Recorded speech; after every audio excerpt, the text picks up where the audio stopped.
In a unprovoked firing incident, a border security force guard was killed early morning in Rambagh sector. News reached New Delhi. It was a sad news. Now, what are the options before India? What should India do? To discuss that, we are joined by Mr. Avinash Mohananey, who has served in Jammu and Kashmir for almost 2 decades.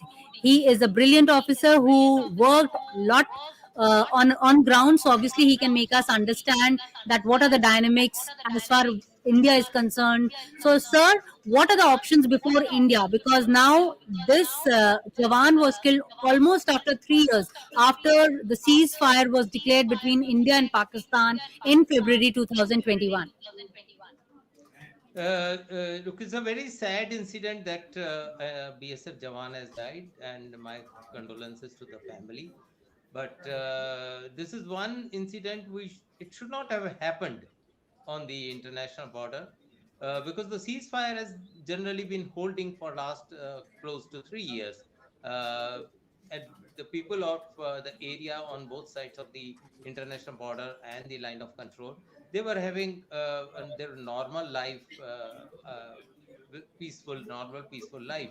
The students were children were going to the schools, people were going about their daily routine, they were visiting their fields, harvesting and sowing. Everything was going on normal.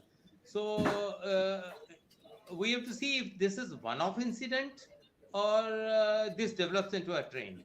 Hmm. As long as it remains one-off incident, a localized affair, it is best sorted out with the help of by the BSF and park rangers. Both can hold a flag meeting, discuss with each other what triggered this firing, and if there is a localized issue, that need to be sorted out immediately, Hmm. rather than acquiring a bigger form and the whole international border and LOC heating up. That is one thing which should be avoided by both sides in Hmm. any case.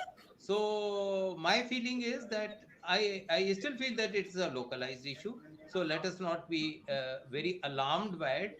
Yes, the death is certainly a sad incident, but the government should tell BSF that you hold the localized talks, talk to them, and see what triggered this firing from their side, and resolve the issue locally.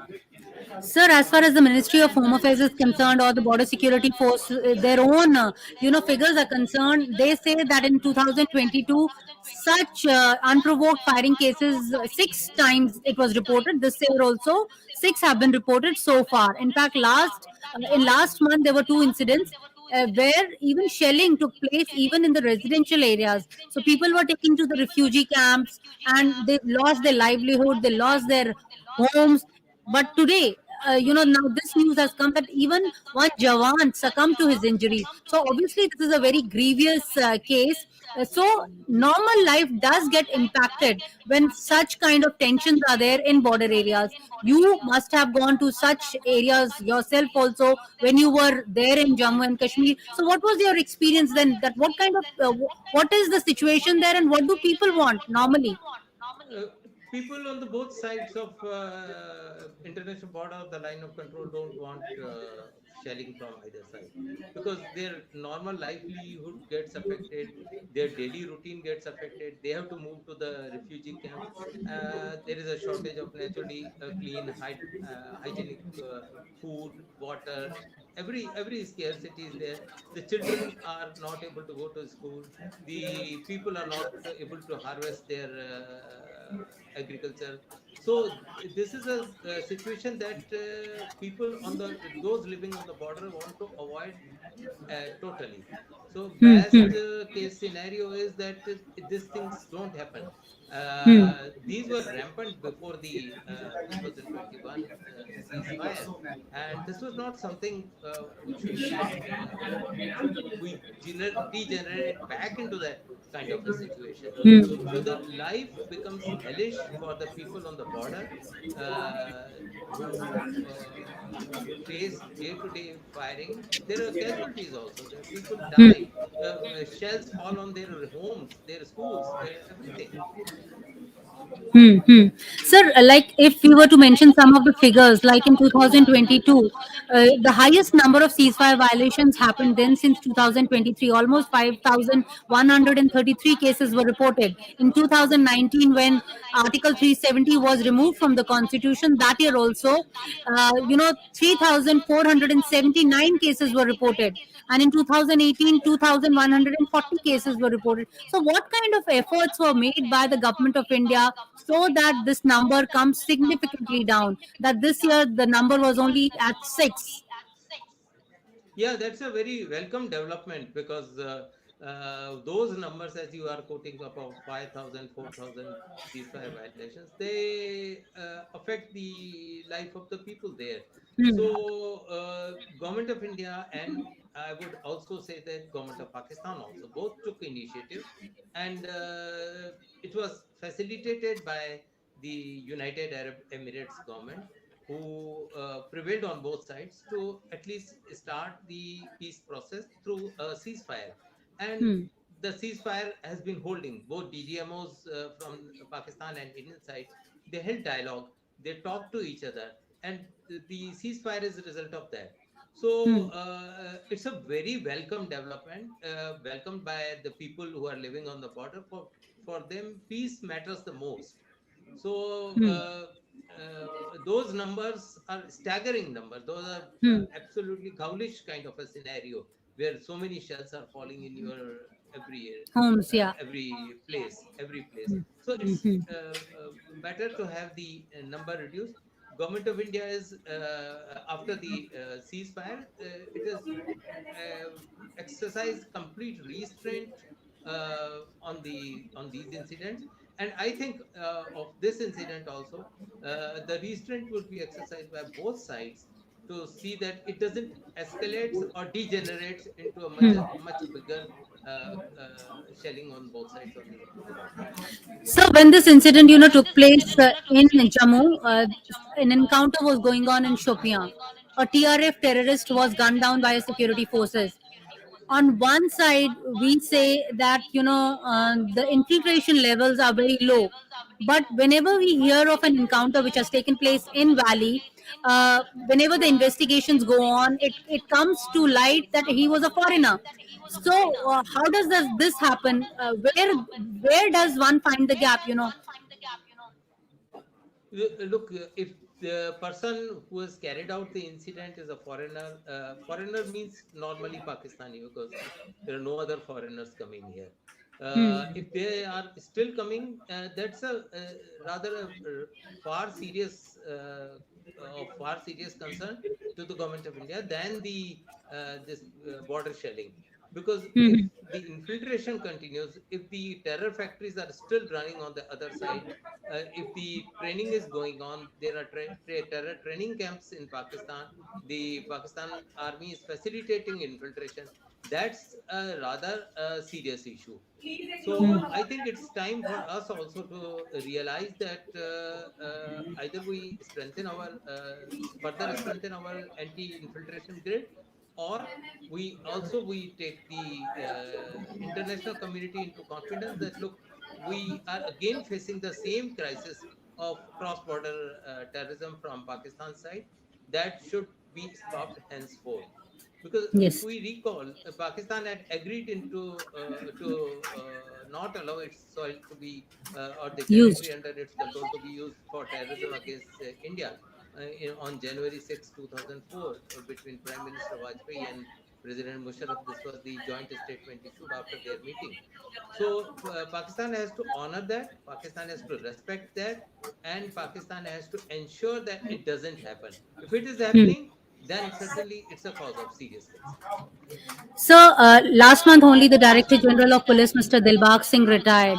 So, when he was going, that time he held a press conference in which he said, that number of foreign terrorists operating in Valley has gone up, and in fact, the number of local terrorists have significantly gone down. In fact, in last 33 years, the number of foreign terrorists for the first time is up, and the local terrorists is down. So this is a new kind of a trend. So what does it indicate? That there are some kind of security gaps, or there are some infiltration which is happening, or is it that the foreign terrorists are already based in valley of which we don't know of? Yeah, there will be many, but the assertion of DGP JNK that there are no local terrorists recruited this year, if it is true, yes, certainly it's a very welcome development, because that would be far more of our concern, that the locals are joining militants. But Hmm. if the locals are not joining, it's a very welcome development. Now, if the foreign terrorists are coming in large numbers, or they are coming, infiltrating gradually or in continuous flow, then it's serious concern as far as Pakistan is considered, or the cross-border terrorism is considered. Hmm. So we have to again tell Pakistan that, look, this will not be acceptable. Your people Hmm. are coming. We have been telling the international community also, with all the dossiers, that look, this is what Pakistan has been doing in the past. So similar kind of dossiers can again be prepared, shared with the foreign Hmm. governments, and told to Pakistan that this is not one thing that the India is going to accept it. So So only lastly, the international pressure and bilateral issues, then only we can sort out this issue. the security forces are these days concentrating on Rajouri jungles. They have suffered losses also there. The incidents of violence have gone little bit up there. In fact, the Lieutenant Governor of Jammu and Kashmir, Mr. Manoj Sinha, also made a statement that they would be wiping off militancy even from Jammu region, like they did it from Kashmir region. So, what is it about those Rajouri jungles that the forces have had that kind of losses? They suffered that kind of losses that in last few months. Look, Poonch and Rajouri have the unique geography that it allows infiltration even during winter. So even if winter sets in, while the passes in the higher reaches of the mountains on Shamshabari range go blocked because of the snow, uh, this side of the border remains by and large negotiable. Hmm. So Punch and Rajouri are the 12 months infiltration route. There is no issue on that. And it's easy for them because there are jungles also. Once they cross from the to the Indian side, they can stay on the upper reaches of the Pir Panjal range, then gradually move down to the valley side. Hmm. This has been route for long. It has been followed in the past also for many decades. Perhaps it is being now followed again. So but Hmm. these people, when they are coming from Pakistan, they tend to be far more aggressive than those who have already come. So Hmm. in those situations, when they confront our army or our police or any security agency, then there are chances of encounters happening close to the border in Punch Hmm. and Rajouri district. Then we So have one. the our border action teams also. They're coming Hmm. from across, and they also carry out such attacks and then go back to Pakistan. So one more question. Like in last few months, we have seen earlier, how militants used to cross over. Now we have seen, uh, uh, drone droppings have increased, and people in valley, or they are just hold up, or the OGWs who are, giving them some kind of shelter, or giving them some kind of help, are helping them. So the kind of training earlier which the militant used to get, now the shelf life of militant has also decreased.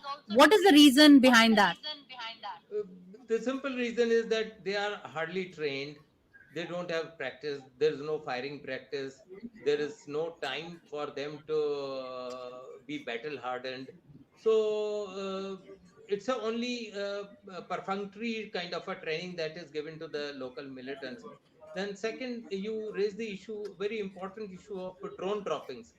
The Hmm. problem in the valley is that those boys who are joining militancy don't have a sufficient number of weapons. So that is why the Pakistani side is supplying those weapons through the drones. So Hmm. that will give teeth to the local militancy here. So that is Hmm. far more sinister than the Game plan. sending infiltrators. So this Hmm. is a serious issue. Hmm.